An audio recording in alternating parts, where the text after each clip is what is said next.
Okay.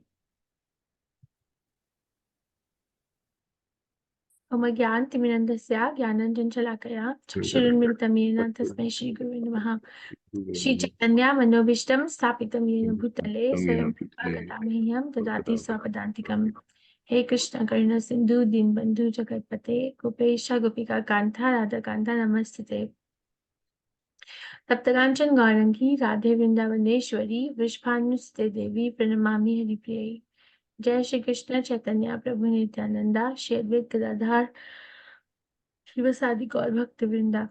Hare Krishna Krishna Krishna Hare Hare Hare Ram Ram Ram Hare Hare. Namam Vishnu Padaya Krishna Pasthaya Bhutale Srimati Bhaktivedanta Swami Iti Namine. Namaste Saraswati Deve Gaurvani Pacharine Nirvishesha Shrivadi Paschatya Deshatarine. Thank you everyone for coming. Night time, afternoon time, morning time, everywhere. Everyone is joining. I'm very grateful.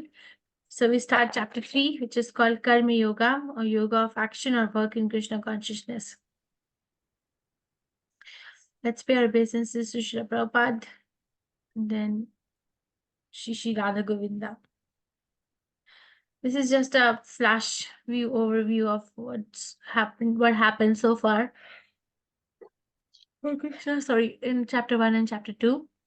Chapter 1 is observing the armies, where Krishna, Arjun is thoroughly confused, gives all these reasons for not fighting: compassion, no enjoyment, destruction of family tradition, saintliness, and fear of sinful reaction. So the turning point is in chapter 2, is the 6th verse, where Krishna, Arjun finally surrenders to Krishna and says, I'm undecided. And then Krishna speaks about basically the whole Bhagavad Gita contents are summarized. Right? This is what we studied, that Arjun and Jnana Yoga, then Karma Kand, then Buddhi Yoga, and then Siddha Prajna. So a glimpse of bhakti is given towards the end. This is chapter 3 summary. It has 43 verses. For description, it is divided into 4 sections. Section 1 has, or A has, I'm so sorry, 9 verses, which is dealing with the confusion. Now Arjun is confused whether he should renounce work or work in Nishkam Karma Yoga, which we will study what brought about the confusion of Arjun at the first place. And then Krishna is going to slowly lift him from Karma Kand to Karma Yoga. And then from Nishkam Karma, acting dutifully with detachment to set a correct example. Then he's going to say, but doing all this, beware. This is a footnote that beware of the lust and anger. So first section is until verse number 9. They're dealing with confusion, renunciation, of working in Nishkam Karma. This is the flow chart, another way of presenting this chapter. Don't worry about the crowd, how crowded it looks, but I'll take you. So from first 2 verses of this chapter, Arjun is going to express his confusion to Krishna, whether he should renounce or he should work, because both are same, according to him.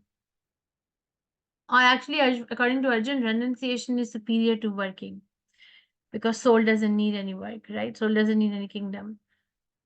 So renunciation in Gyan Yoga is difficult. Krishna is going to say from verse 3 to 16.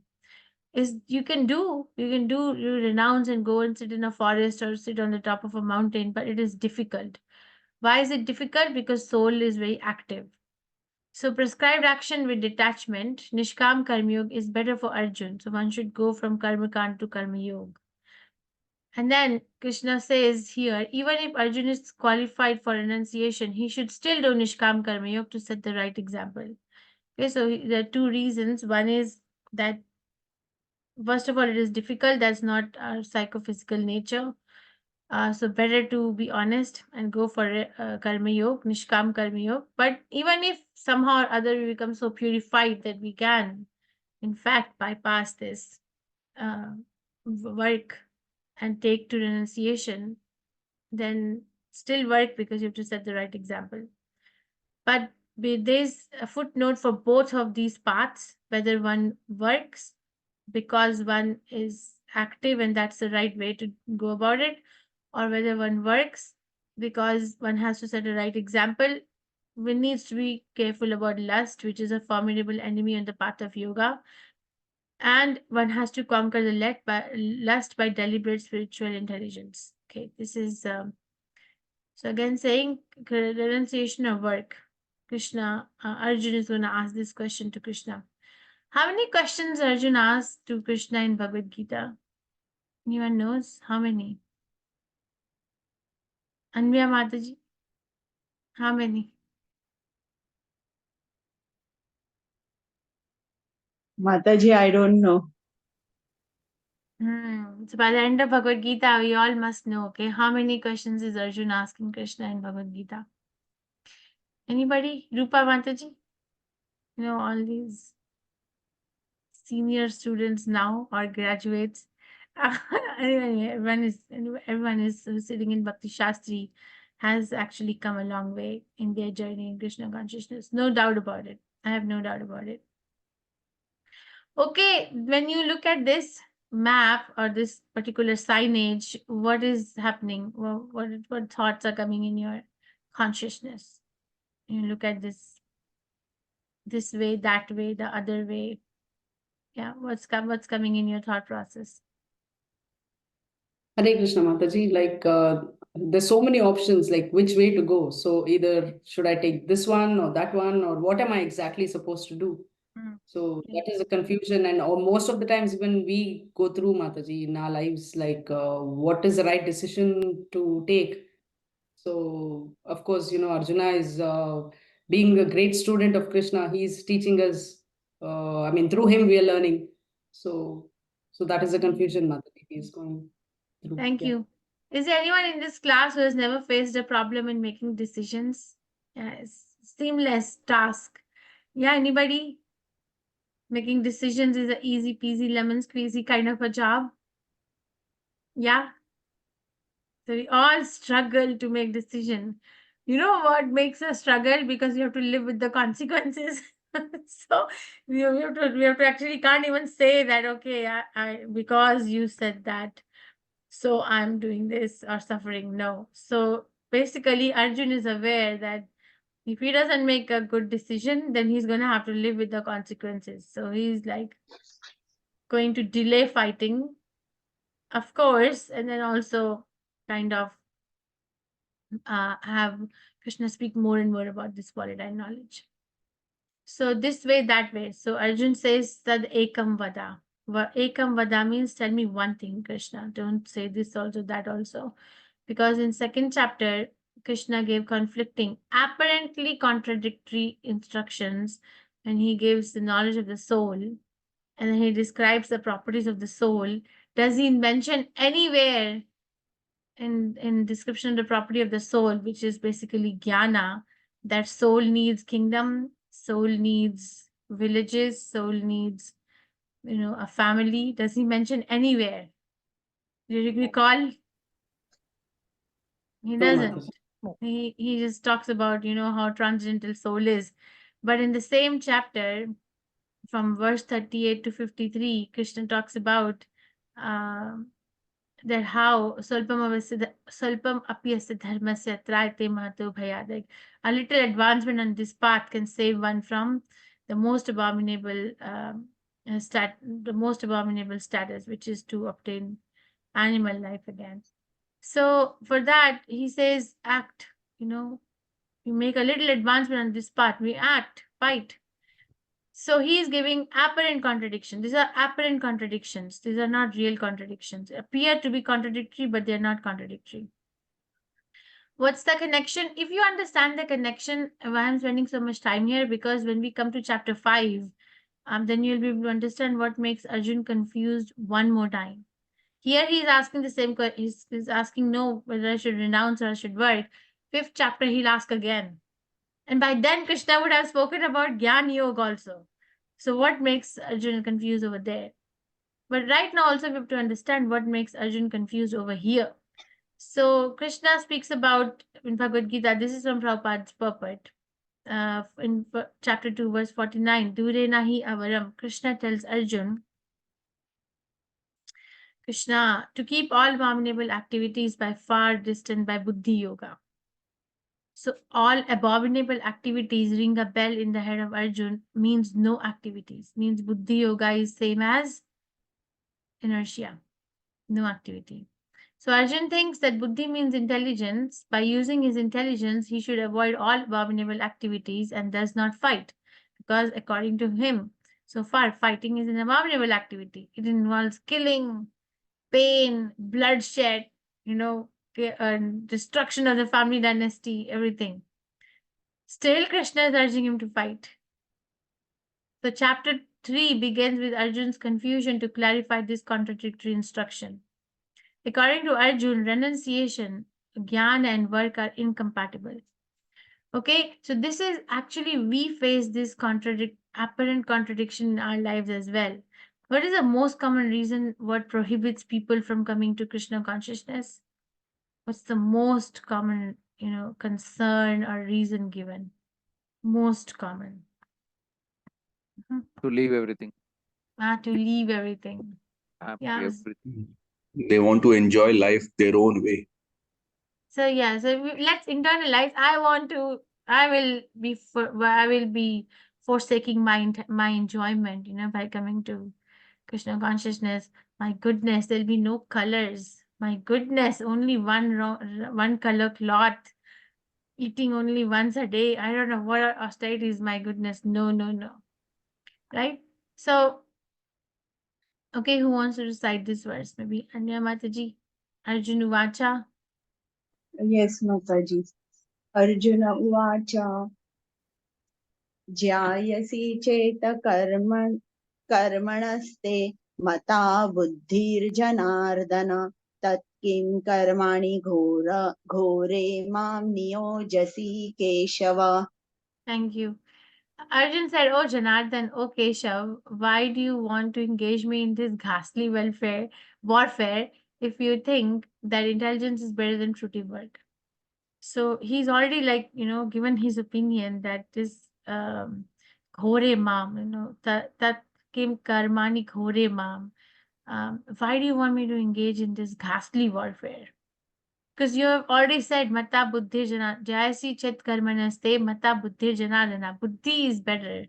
Intelligence is better than karma. So why should I engage in this ghastly warfare? So Krishna is addressed. This is one of the verses in Bhagavad Gita. There is another verse in 5th chapter. I don't recall the number, but there's where Krishna is addressed with two names in the same verse. See, O Janardana, O Keshava. Says he's a Mata Buddhi Janardana, Niyojaya, see Keshava. This is like he's very desperate, Krishna, you are Janardhan. What is Janardhan? What does Janardhan mean? What does it mean? Mataji, it has two meanings. One is maintainer of all the living entities, and the other is like it is Jan plus Ardhan. So Ardhan is killing, and Jan means people. So it in a way also means that you are the destroyer, so you destroy, you kill.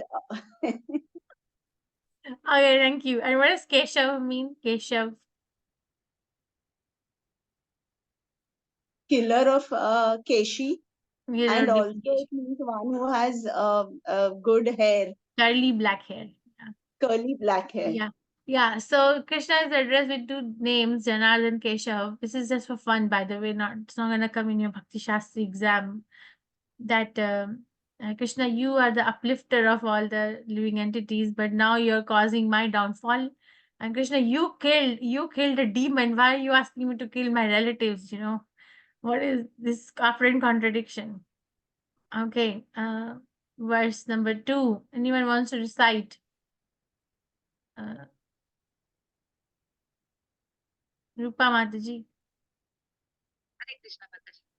Hey, boy. Yamishrenev vakyena mukte moha shivame tadekam padanistitya yena shreyoham apnuyam. Thank you. So my intelligence is bewildered by your equivocal instructions. Therefore, please tell me decisively which will be most beneficial for me. Tadekam vada nishchitya. For sure, just one thing. Okay, don't give me equivocal instructions. That Buddhi Yoga also, and then Karma Yoga also. Which yoga? So this is the confusion. Again, one more time. This is from Srila Prabhupada's purpose. Arjun's question why Krishna wants him to fight. He questions again because he is giving reference, he's making his argument. He's giving reference that Krishna, you said in chapter 2, verse 49, that keep far distance from abominable activities, which according to Arjun is killing people. Abominable is abominable to kill. By engaging in Buddhi Yoga. So if intelligence or Buddhi Yoga is better than fruitive work of fighting, which Arjun is apparently misunderstanding Buddhi Yoga to be cessation of work or retirement from active life, which according to him means that going to secluded place and chanting the holy name, which is not advised unless one is fully trained. Okay, so he's given this reference because he is saying Buddhi Yoga. I don't want to kill because it's abominable activity. You only said it.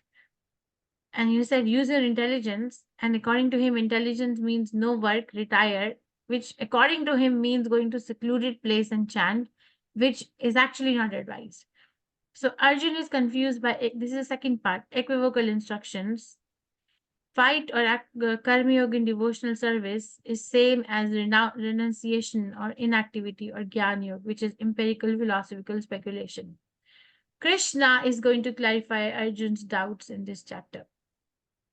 So tomorrow, when you go to preach and you say that, uh, that my dear Mataji or Prabhuji, please chant Hare Krishna, and your life will become sublime and you'll be very happy. And the question comes that I'm not going to chant because then I'm going to have to leave everything. This happened to us when I was in Mangalore. Namish Prabhu used to send us to this beach. I don't know, it was Suratkal beach or something for book distribution. Okay, we were on an agenda. Okay, every Sunday we had this Gita Govinda bus. We would load books and all of us and go and distribute books everywhere. So we had actually made a map of Mangalore, and certain sections were like targeted on every weekend. So that particular weekend, we had to go on beach. So me and my friend were distributing books. We're selling. Namnish Prabhu never told us to give for free. And so we were students, right, at the time. So one person, I said, okay, Science of Self-Realization. I was showing him the book. And he said to me, I still remember, I really like what you're telling me, but I'm still not going to take it. I said, why? You like what I'm telling you, then why you're not going to take it? Said, because then I'll have to leave everything. I said, but I have not left anything. I'm still continuing with my studies and I'm still going to continue with my career. I've really not left anything.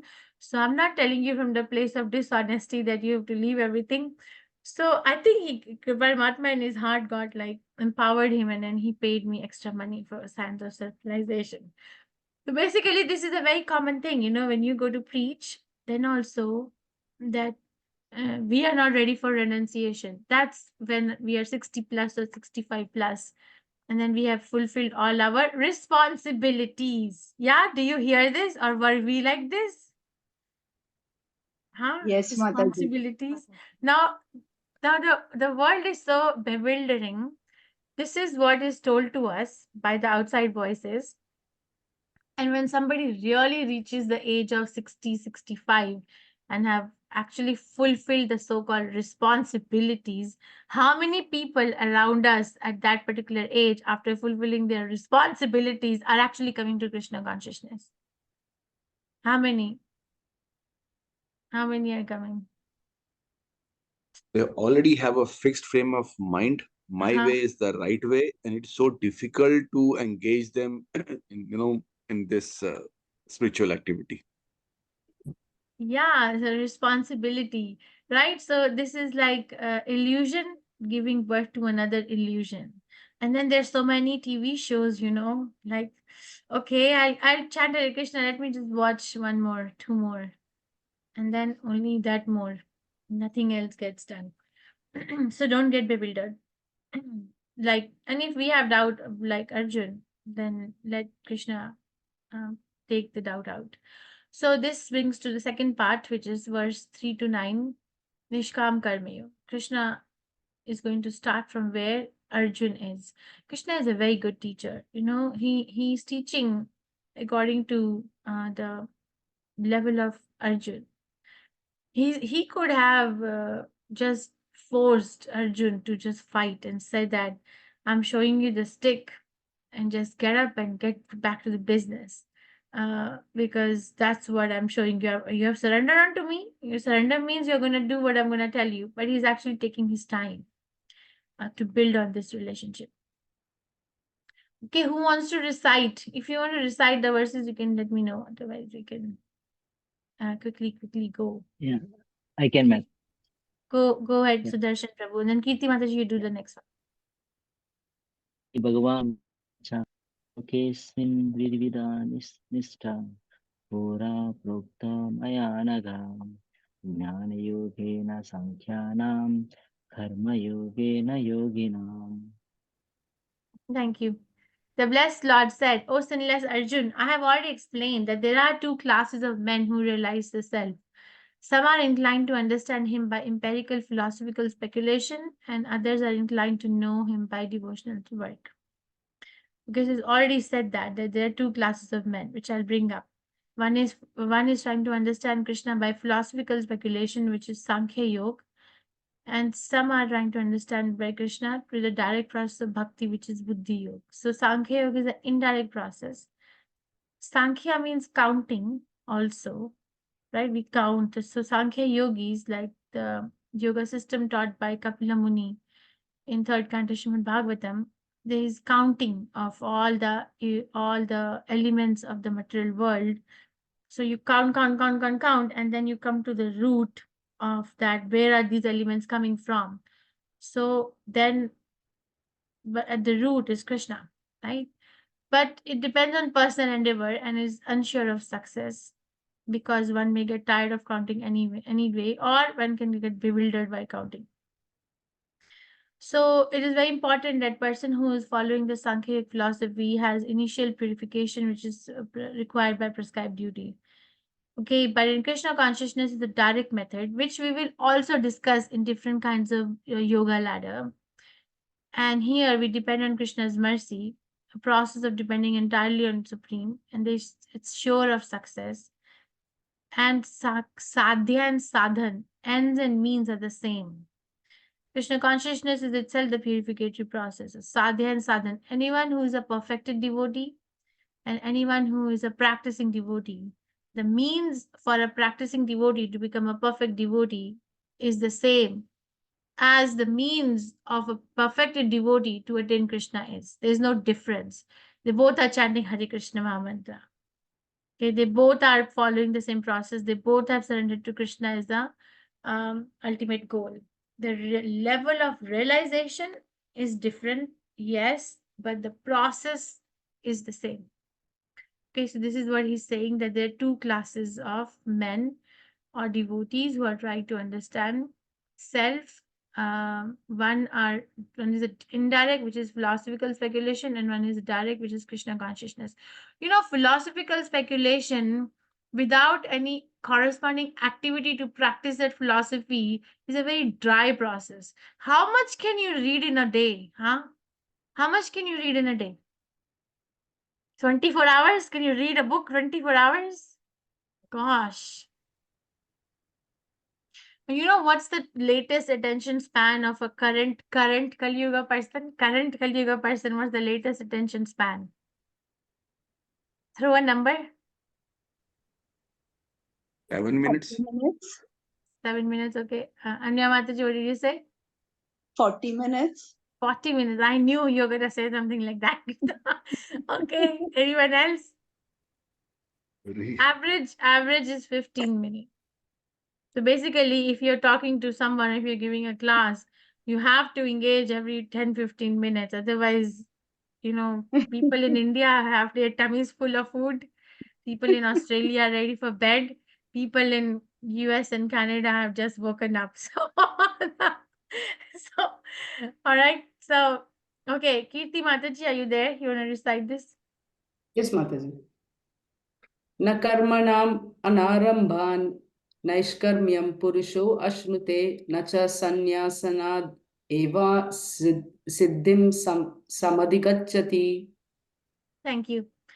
Not by merely abstaining from work can one achieve freedom from reaction. Not by renunciation alone can one attain perfection. I like this word because generally we can say, okay, there's this idiom in Hindi. It's called "Na bajega baas, na bajegi basuri." Na bachega baas, na bajegi basuri means like if there is no bamboo, there will be no flute. Which means that if I don't do a work, there will be no reaction to work. Right? If I don't do the work, how will you say that there is a reaction to work? This is mental speculation. Krishna is saying not by merely abstaining from work can one achieve freedom from reaction. It's not possible. Why is it not possible? Why is it not possible? Not by merely abstaining from work can one achieve freedom from reaction. Okay, in the meantime, when you think, I'll continue. Not by renunciation alone can one attain perfection. So, renunciation in itself, people follow. I have a friend and he says he follows these rules of no stealing, no killing, whatever. No, the 5 no's. I don't remember. I said, okay, very nice. These are very nice moral codes. Why are you following? So that I can become a good person. You see, it comes to such dryness, it's like so dry at the end. So renunciation, if it is not leading to a colorful spiritual life, in itself has no meaning. Not attractive enough in a person's life. Krishna conscious person has a very fulfilling and colorful life. That's why we get attracted to Krishna consciousness. Like, how many of us are attracted to Srila Prabhupada? Even though Srila Prabhupada says, I'm an old man, I have nothing, I am begging you to join me and help me with this movement. But how many of us are really like attracted? Prabhupada talks and his voice is like, oh, Prabhupada is talking. How many of you do like that? Everyone, Mataji, is So, attracted. yeah, imagine like what he's holding in his heart and what he's given. So we are attracted because it's so colorful. There's so much variety. The amount of variety of food that I've eaten in ISKCON, no, it's not there. Chaitanya Chaitamrita is like a menu book. One devotee in UK, he was such a nice devotee, passed away. So he used to say that from Chaitanya Chaitamrita, we should make all these snippets where the food, so much description of food is there, no? What all things Chaitanya Mahaprabhu is actually enjoying, and we should frame it and put it in our kitchen, in temple. So it's so much variety. So nahi kaschit kshanam api jatu tishtatya karmana krit karyate hi avastha karma sarva prakriti jayir guna. Everyone is forced to act helplessly according to the qualities he has acquired from the modes of material nature. Therefore, no one can refrain from doing something even for a moment. So, this is the answer to why just abstaining from work will not lead to a reaction. Because we can't. This is something which is unnatural to us. It's something is saying that you can live your life by not drinking water. How many of us can live 100 years by not drinking water? Haan bhai. Today is Nirjal Ekadashi. How many of you are following? If I say that. Or it's coming in June, no? You'll follow Nikhil Prabhu the rest of your life, 100 years of your life, no water. No, no. Only Nirjala Kachi, Mataji. Okay. So it's difficult because the soul by nature is very active because the source of the soul is so active. So everyone is forced to act helplessly according to the qualities he has acquired. Helplessly. He can't even help it. So this is just a summary. The Sankhya Yoga is impractical since soul is active by nature. So soul is active in nature, it must act. It's like telling a child, Prabhupada gives example of his youngest son. Prabhupada said his youngest son was very, very, very active. He said one time, one relative or friend, Prabhupada's friend came to Prabhupada's house, uh, and then the youngest son was very active, very active, very active. So the friend told the son that you don't act for 2 minutes and I will give you this cookie. And Prabhupada said he could not stay inactive even for 2 minutes. So basically, he's giving this example that we are very active. If we are not acting with the body, then we are acting in the mind. Always some thought is going on, right? So needs engagement.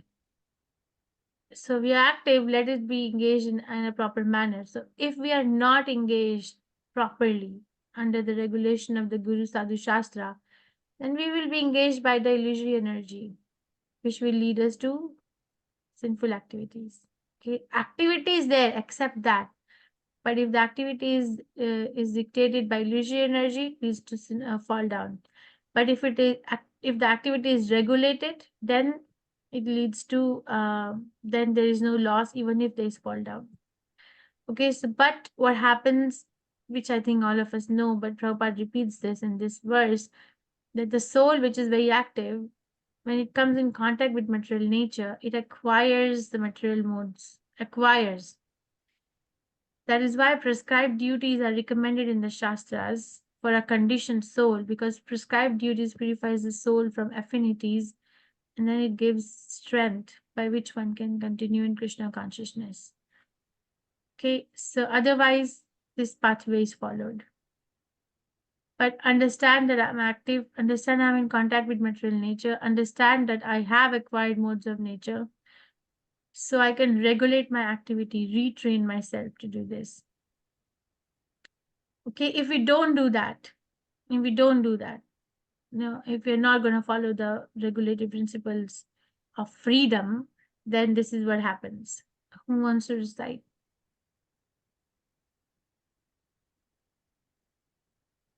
Go ahead, Nikhil Prabhu. Hare Krishna. Karmendriyani samyamya aste manasa smarana indriyarthan vimudatma mithyachara sa uchyate. Thank you. So one who restrains the senses of action but whose mind dwells on sense objects certainly delude himself and is called a pretender. There are some key points in this verse. It looks like a very, casual, like Krishna is saying, if your mind is dwelling on sense objects and maybe dressed up as a renunciant, but what are you going to do with your mind, Arjun? Still dwell on sense objects. And then who is going to be deluded?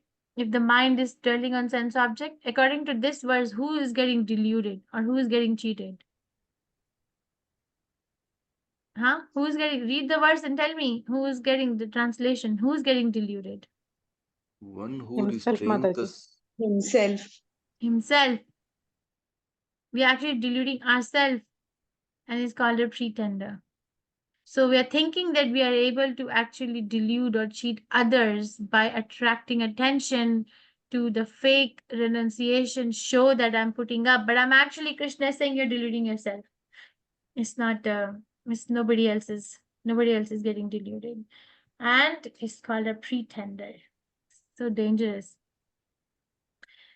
Okay, that's one way. So basically what Krishna is doing in these verses is that he is showing us that inactivity is not an option. But if you act and do a show bottle spiritualism, then you are deluding yourself. But on the other hand, there is another version. If you do this, yeah, Kirti Mataji, you wanted to recite? One who does this. What is this now? Yes, Mataji, Hare Krishna. Yastva indriyani manasa niyam yarabate arjuna karmendriyai karma yogam asakta sa vishishyate. Hare Krishna, Mataji. On the other hand, if a sincere person tries to control the active senses by the mind and becomes karma yoga in Krishna consciousness without attachment, is by far superior. So Krishna is not even saying that one has perfected Krishna consciousness. It's a person who tries to control the active senses by mind and begins karma yoga, which is the action word. Karma is the action word, right? You're actually doing something without attachment. He is by far superior. So now Krishna has given two options. You can do what you want to do, Arjun. That's fine, but understand that it's going to be a pretentious life, and you're gonna be a hypocrite for yourself, which we also have to like apply in our lives. But if I show little sincerity and try to control the active senses by mind and act in Krishna consciousness without attachment, that actually gives me a little more hope. Okay. So basically what's happening, one who restrains the senses but mind dwells on sense object is a pretender. Pretender is greatest cheater. Shows to be in deep meditation but mind dwells on sense objects. So his philosophy has no value, because Prabhupada writes in the purport, if you read, because the power of change is taken away by the super soul. Cannot change anyone because we cannot change ourselves. So knowledge is stolen by illusory energy of Krishna, of Arjuna, of the Lord. But for sense enjoyment, there's varna and ashram. There are like four ashrams, right? Brahmachari, Grahastha, Vanaprastha, and Sannyas. One who follows the rules and regulations by establishing oneself in one of these social orders, then this is the path for gradual purification. And in verse 7, Krishna is saying, a sincere person will control the senses with the help of the mind and engage in karma yoga without attachment is far superior. Okay, so basically he's giving us a warning that don't become a pretender, because by becoming a pretender, who is one's biggest enemy? According to Prahlad Maharaj, when Hiranyakashipu is scolding Prahlad Maharaj that you are actually siding your father's enemy, then what does Prahlad Maharaj say, that who is your biggest enemy? Who's the biggest enemy? In my Bhagavatam class, one devotee said, we were discussing the difference between the envy and jealousy. 2 days ago, we were discussing what is the difference between envy and jealousy. And then he said, there used to be an ad in India, Onida TV, owner's pride, neighbor's envy. so, so who is the biggest enemy? Is the neighbors on it a TV is the biggest envy or enemy? Who is the biggest enemy? Anvya Mataji, I expect you to know this. This is too much now. Lust. The lust is a manifestation of what? Lust is also an enemy of Envy. this enemy. Envy. Oh yeah, well, you're going in that cycle. There are 6 enemies of this particular entity we have, which is the biggest enemy. Illusion. The mind, Arjun, Mataji? Mind. mind. Mind. And mind has these 6 enemies.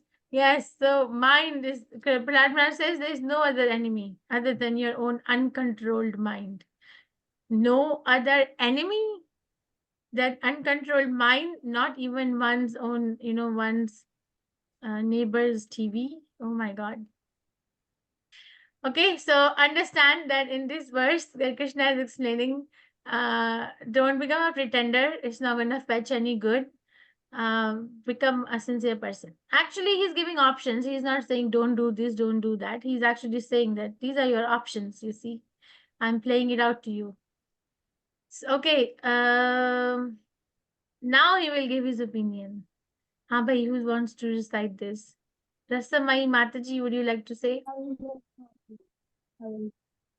Niyatam kudu karma tvam karma yohya karma Sarira yatra tichate matra siddhyeka karma. Thank you, Mataji. Perform your prescribed duty. For doing so is better than not working. One cannot even maintain one's physical body without work. I'll come to the play card of this is performed. So Krishna first gives options and then he gives his opinion. And then he gives choice to Arjun. What do you want to choose? This is a way of teaching. One way of, there are many ways of teaching. One way of teaching, you give options and then you give your opinion and then you give a choice to the person to choose. What do you want to do? This is what is happening, right? So and then he says, Yagna arthat karma nonyatra loko yam karma bandhana tadartham karma kaunteya mukta sanga samachara. I think you're supposed to memorize this verse, if I remember correctly. Yagna arthat karma no anyatra. This is a very nice verse. Yagna artha. Artha means enjoyment or end result. Yagya means sacrifice. Karma means activity. Anyatra. Yagnarthat means enjoyer of the yagya, which is Krishna. Karmano here will mean do activity for the enjoyment of the enjoyer of the sacrifice, which is Krishna. If you don't do that, anyatra. Anya means otherwise.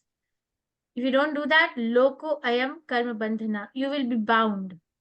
Your activity, your karma will bind you. Bandhana. Okay, so do activity for yagna arthat, which is Krishna. If you don't do that, anyatra, loko ayam karma bandhana, then this karma will bind you to this particular planet, this particular material world, loka. This loko is coming from the word loka. Tad artham karma kaunteya mukta sanga samachara. O son of Kunti, therefore, tad artham, therefore, you do something which will free you. Mukta sanga samachara, you do something, it's pretty obvious that if you work for the enjoyer of the sacrifice, then you get free, and if you work for your enjoyment, then you get bound to this material world. Therefore, work. Not working is not an option, but mukta sanga samachara, work which is something which will free you. That's the use of intelligence. Work done as a sacrifice of Vishnu has to be performed. Otherwise, work causes bondage in this material world. Therefore, O son of Kunti, perform your prescribed duties for his satisfaction, and in that way you will always remain free from bondage. Bondage of what? Because both people are working. Person who is working for Krishna is working. Person who is not working for Krishna is also working. But what is this bondage that Krishna is talking about? Remain free Birth from and death. bondage. Birth and death cycle. Birth and death, okay. Janma, mrityu, jara, vyadhi, Mataji. Okay, so but now you add birth, death, old age and disease, okay. What else? Very nice. What else? Attachment to the people we have around us. Okay, basically it means, what I understand is bondage means bonded to the result of the action.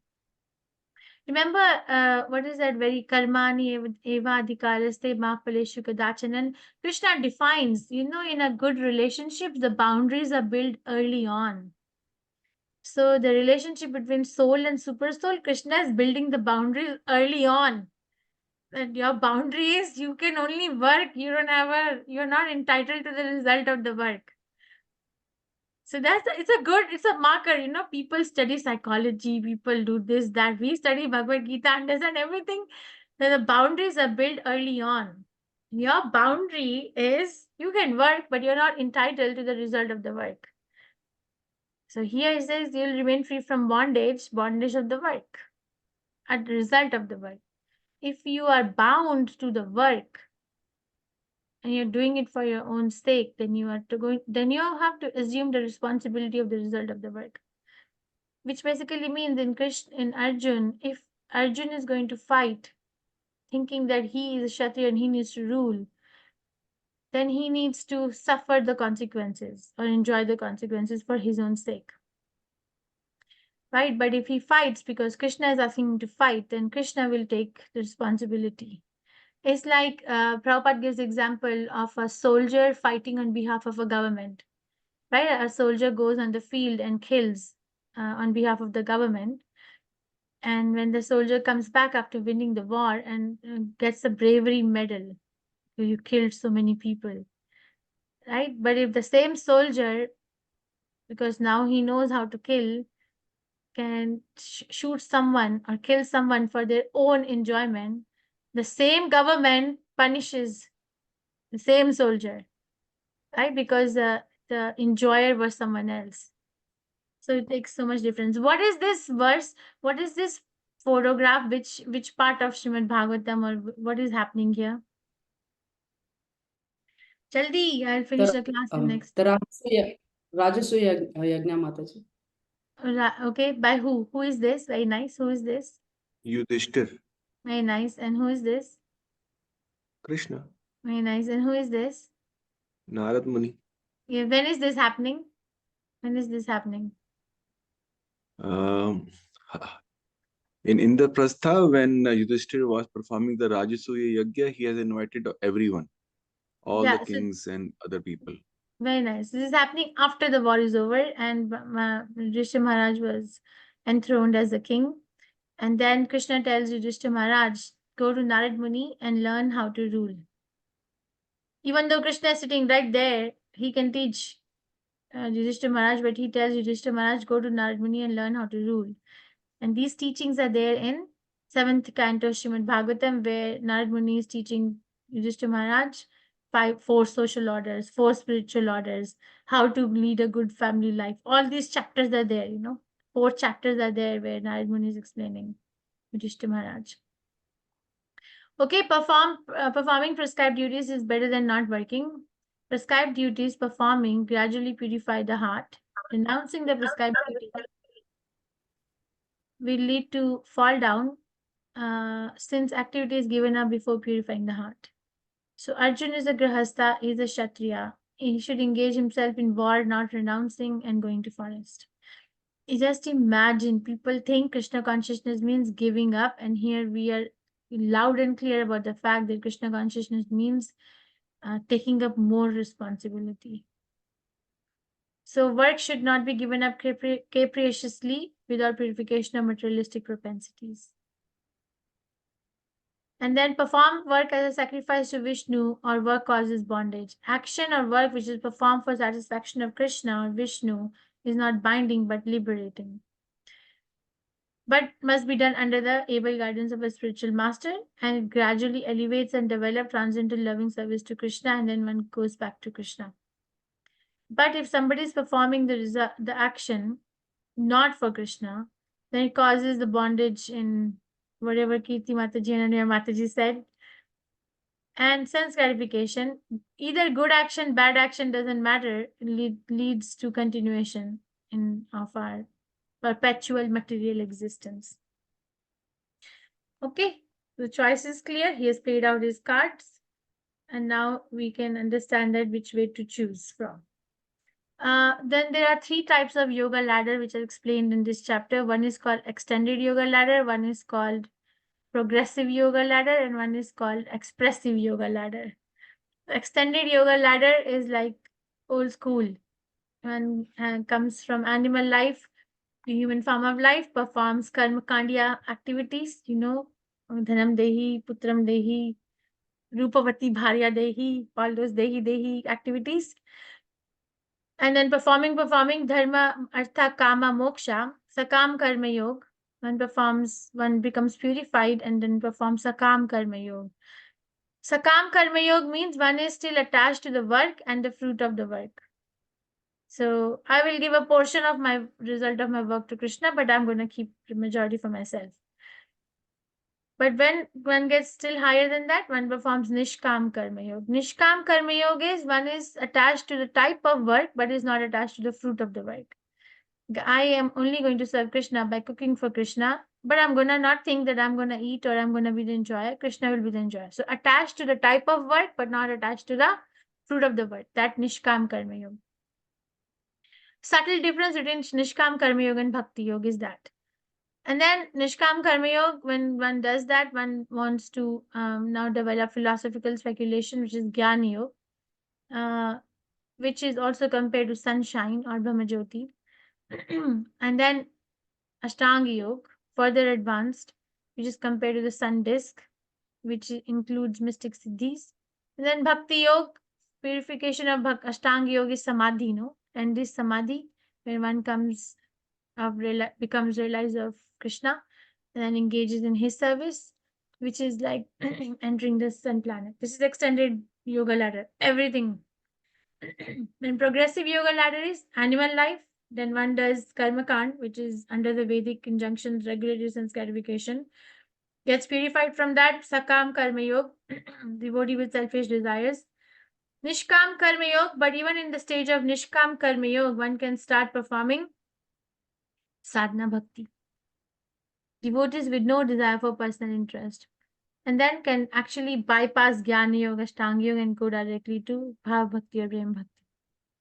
And then there is this expressive elevator where animal life, but comes to human form of life, somehow comes to in contact with the agents of Vamandev, which are like devotees of Krishna, and then performs sadhana bhakti, comes to bhav bhakti and prema bhakti. Everything is bypassed.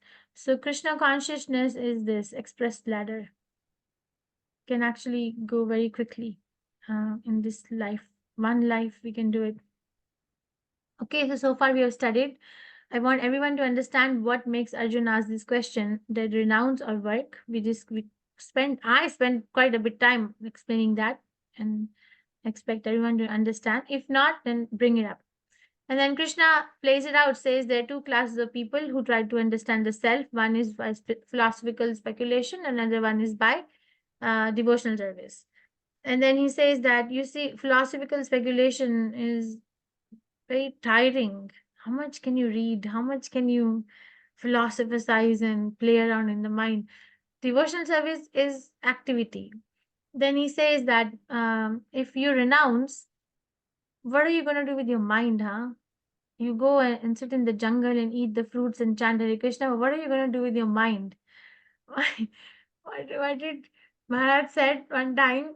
We go to Vrindavan and we think, okay, I'm going to take a break from the world for 1 month. Okay, I'm going to read Prabhupada books for 2-3 hours a day. I'm going to attend Mangalarti. I'm going to do this, that. But after a few hours, it's like, where is internet? Where is WhatsApp? See? So where is what? So it becomes like so it's difficult. So what are you going to do with the mind? Because the mind will still dwell on who's doing what, or am I missed or not, or everybody forgot me because I took off. So so Krishna says better to engage in the prescribed duties, and if we don't engage, non-engagement is not an option, but type of choosing a type of activity is an option. Okay, so now from karma kand to karma yoga. If a person is too attached to material life and cannot perform nishkam karma yoga, then for them Krishna describes yoga ladder from lowest rung and gradually moving higher from karma kand to karma yoga. Prabhupada ends all purports in section 3 by glorifying the supremacy and the need of Sankirtan Yagya. You see, on every verse, even 8th chapter Bhagavad Gita is like that. You know, I was analyzing one and I made notes. I have to open my book. There are like certain verses, about 7 or 8 of them, where every single purport ends with Hare Krishna Mahamantra. So here, every single purport from verse 10 to 16 will end with glorification of Sankirtan Yagya. Okay, who wants to read this? Quickly, we can finish it. I know the attention span is already gone. Supraja Mataji, would you like to read?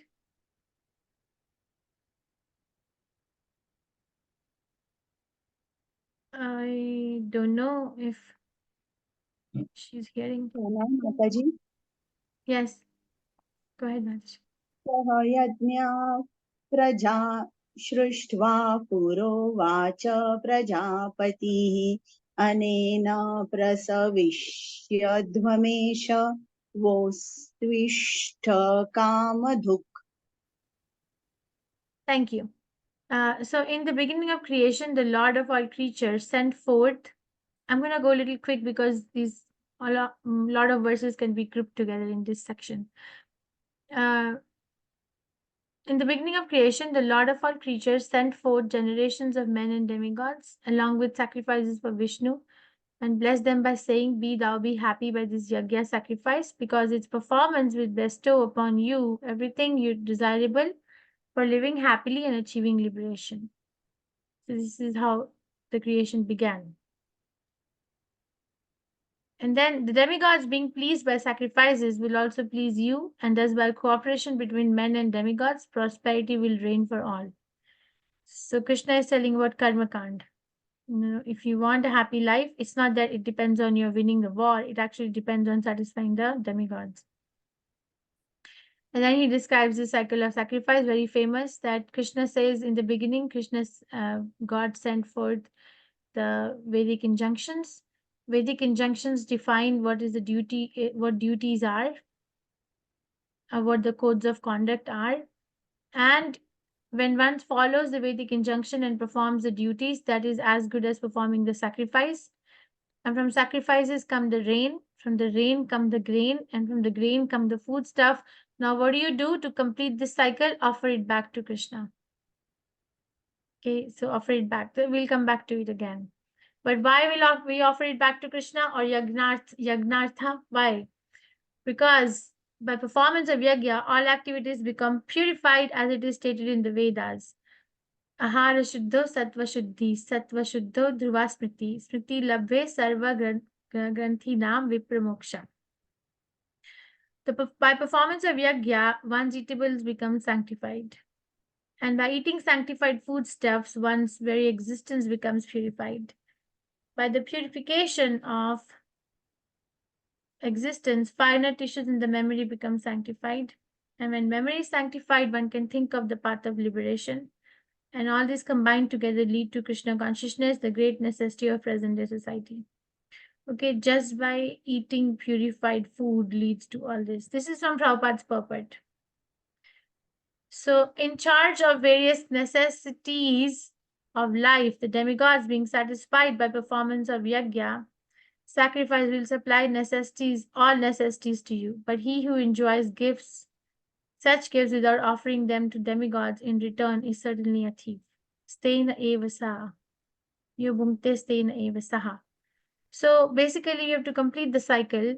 First is because we get purified, and second, if we don't complete the cycle or offer them to in return, then we are actually stealing it. It's a thief. If you read third canto Srimad Bhagavatam, chapter 26, which is one of the most difficult chapters I find, Prabhupada explains that the modern day person feels, even in Prithu Maharaj's pastime, in fourth canto Srimad Bhagavatam, same thing comes up. Prabhupada says that the modern day person thinks that they can restore the balance, I'm paraphrasing, of the world by their activities, right? Let's say we talk about hole in the ozone layer, or we talk about this green trees are getting cut off, right? So you say, okay, what is the solution which is proposed? The solution which is proposed is use like energy saving devices, or recycle, or plant trees, right? These are the solutions which are proposed. But Prabhupada says, according to the scriptures, one has to do sacrifice. It's based on the sacrifices. In the pastime of Prachetas in fourth canto, we were reading one day that when the Prachetas came out from the water after doing sacrifice for thousands and thousands of years, they saw the trees had grown so big. The whole land was populated with all these bushes and long, long trees, and it looked horrible. So they started cutting the trees by their mantras. And then the trees became scared that we will all disappear, right? And then when they brought forth their daughter to marry to Prachetas, so they gave some space. Prabhupada mentions there that this is not the solution. A material problem cannot have a material solution. A material problem has to have a spiritual solution. We can apply it in our life too. Yagna Shishta Shanto Muchyate Sarvakil Bhishe Punjate Te Tve Agha Papam Ye Pachanti Atmakarinat. The devotees of the Lord are released from all kinds of sins because they eat food which is prepared, which is offered first for sacrifice.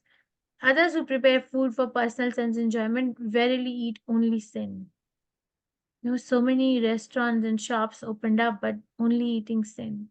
Morsel after morsel, bite after bite, because it is not done for Krishna. This is one example that Krishna is giving. Annad bhavanti bhutani pragnat anna sambhava yagnad bhavati paryagno yagna karma samudha bhava. All living bodies subsist on food grains which are produced from rains. Rains are produced by performance of yagya, and yagya is born of prescribed duties. Okay. Regulated activities are prescribed in the Vedas, and the Vedas are directly manifested from Supreme Personality of Godhead. Consequently, the all-pervading transcendence is eternally situated in acts of sacrifice. What is happening in this verse, in these verses, is Arjun is asked not to make a decision based on mental speculation or based on a sentiment. He's asked that follow the Vedas. And then he's giving example. If you follow the Vedas, then you actually become purified.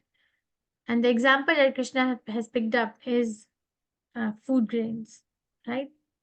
And he's saying if we don't offer the result of our sacrifices back, then we become a thief.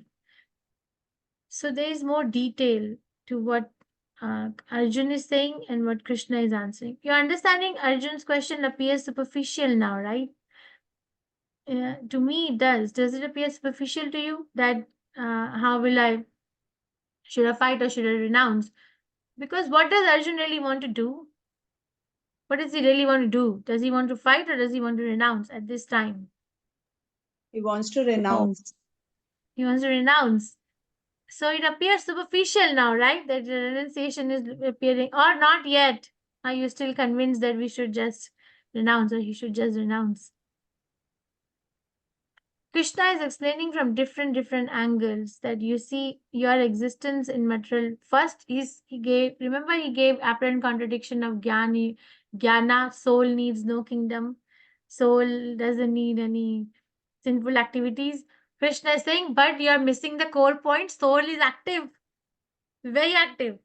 So you have to choose. You cannot be inactive. You have to choose what kind of activity.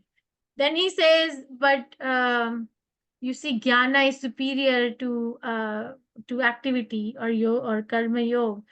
Krishna is saying jnana is superior only if your mind is controlled. But if your mind is not controlled and is dwelling, you're reading your.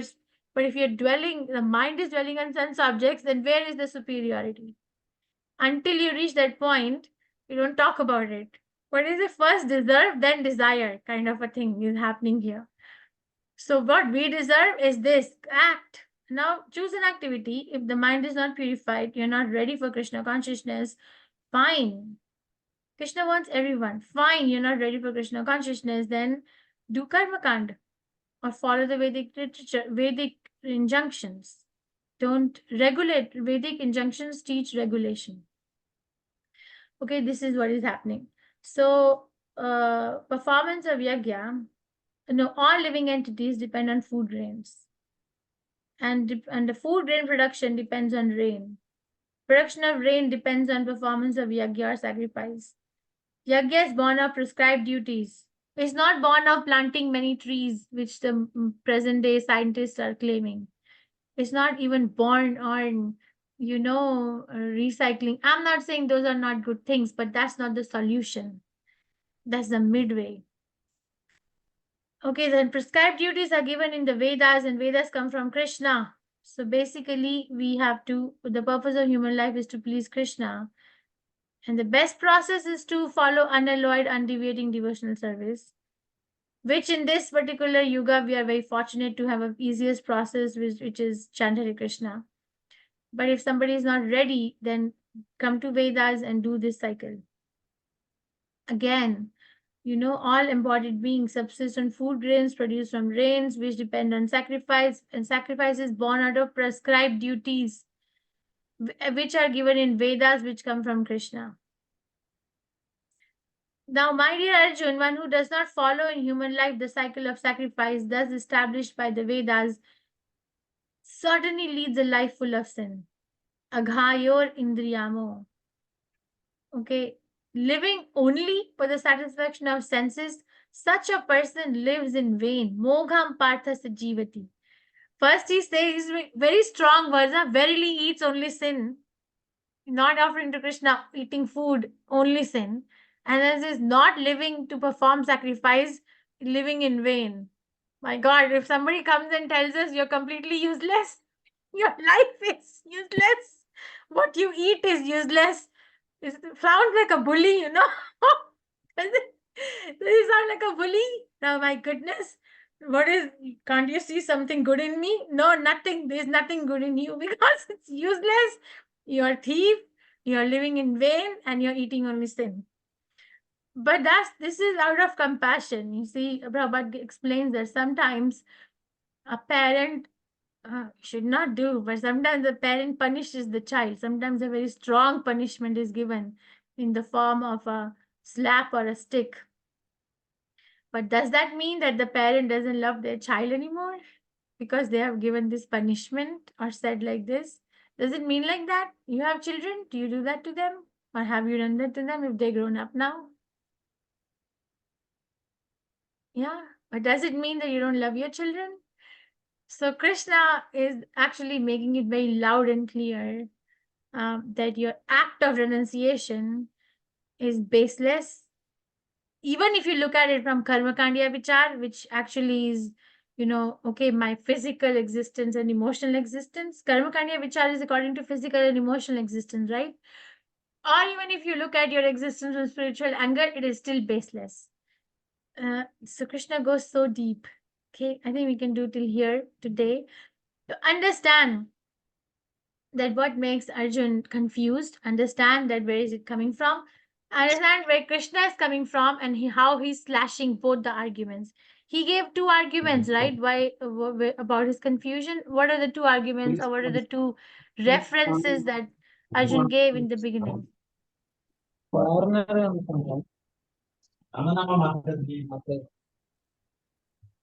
Prabhu, are you talking to me? Bandhu Balabhadra Das Prabhu? I don't think so. Yeah, what are the two references that he gives from second chapter? He catches,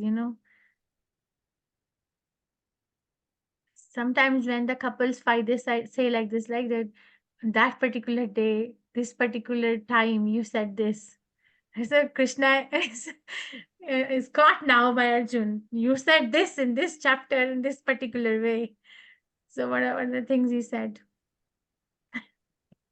Mataji, are you referring to the where he says, keep all abominable activities far, and then he says, there is about the three modes of material nature. He says, this is what you said in second chapter. Is that what you're referring to? Yes, very nice. Thank you. And thank you for listening. And thank you for reading. Where is this? So he says this, Krishna, you say that soul has no need. You give me a knowledge of the soul and say I'm not the body, I'm the soul. But at the same time, you say that get up and fight. These are the two things. So these are two contradictory things. And Arjun, Krishna is catching, he's also listening. He's saying that, well, yeah, soul has no need, but soul is active. What are you going to do with that principle of activity? You can't just not be active. And then if you don't work as I'm telling you to work for me, then you're still going to work because you're active. And if you will work for your sense gratification, then good luck. My way or highway, I'm out of it. You will suffer for whatever, your bondage. You will be responsible for the result of your work. But if you actually work under my shelter, then you will be saved. And then if you're not ready to work under Krishna's shelter directly in pure devotional service, then take to Karmakand or Vedas, where we discuss the cycle of sacrifice. Okay, next time finish the chapter. I will try to finish the chapter because we can go a little fast next time. And any questions, reflections, realizations, or corrections from today's discussion?